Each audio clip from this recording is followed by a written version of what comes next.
হিন্দু ধর্মের ইতিহাসে কুম্ভ মেলার দীর্ঘ ইতিহাস রয়েছে। বিশ্বাস করা হয় যে ত্রিবেণী সঙ্গমে স্নান করলে পাপ ধুয়ে যায় ও ভক্তদের ভগবানের আশীর্বাদ লাভ হয়। নাগা সাধুরা প্রথমে সঙ্গমে পবিত্র স্নান করেন, তারপরে স্নান করেন বাকি পুণ্যার্থীরা। কথিত আছে যে কুম্ভে স্নানে শুধু বর্তমান জীবনের পাপ নয়, অতীত জীবনেরও পাপ ধুয়ে যায় এবং এই পবিত্র স্নানের জন্য পূর্বপুরুষদের আত্মার শান্তি লাভ হয়।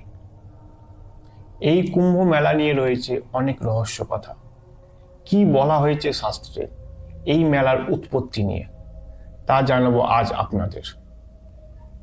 নমস্কার, আমি অর্পণ আর আপনাদের স্বাগত রহস্য কথায়। সমুদ্র মন্থনের সময় যে অমৃত কলস উঠে এসেছিল, সেই অমৃতের অধিকার নিয়ে দেবতা ও অসুরদের মধ্যে সংঘাত বাধে। অসুররা যখন অমৃত কলস দখল করেন, তখন স্বয়ং বিষ্ণুদেব মোহিনীর রূপ ধরে অসুরদের ভুলিয়ে অমৃত কলস দেবতার কাছে ফিরিয়ে আনেন।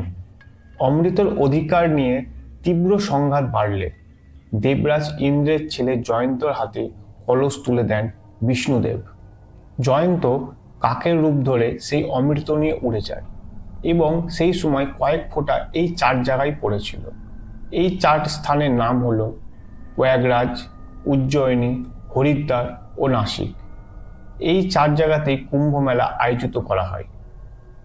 144 বছর পর প্রয়াগরাজে আয়োজিত এই কুম্ভ মেলার বিশেষ মাহাত্ম্য রয়েছে। এইখানে রয়েছে গঙ্গা, যমুনা, সরস্বতী ত্রিবেণী সঙ্গম।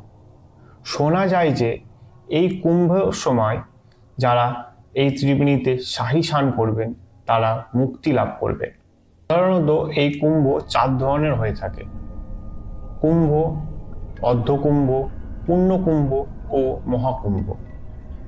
এই কুম্ভগুলো আয়োজিত করা হয় গ্রহের পর্যবেক্ষণ করে এবং এই কুম্ভগুলির নিজস্ব কিছু বিশেষত্ব আছে।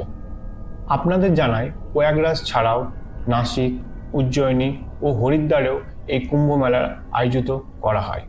প্রত্যেক 12 বছর পর পর এক এক করে এই 4টি জায়গাতে কুম্ভ মেলার আয়োজিত করা হয়। পুণ্যার্থীরা এই কুম্ভে এসে গঙ্গা, যমুনা ও গোদাবরীতে স্নান করে। এই অর্ধকুম্ভ মেলা প্রত্যেক 6 বছর পর পর হয়ে থাকে, যা হরিদ্বার ও প্রয়াগরাজে আয়োজিত হয়ে থাকে। পূর্ণকুম্ভ প্রত্যেক 12 বছর পর হয়, যা প্রয়াগরাজের সঙ্গমের দিকে আয়োজিত করা হয়। প্রয়াগরাজে এই কুম্ভ মেলাকে অনেক শুভ বলে মনে করা হয়। 144 বছর পর যে কুম্ভ হয় তাকে মহাকুম্ভ বলা হয়। এই মহাকুম্ভ মেলা শুধু প্রয়াগরাজেই হয়, তার কিছু বিশেষ তাৎপর্য রয়েছে। 12টি পূর্ণ কুম্ভ মেলার পর এই মহাকুম্ভ অনুষ্ঠিত করা হয়েছে।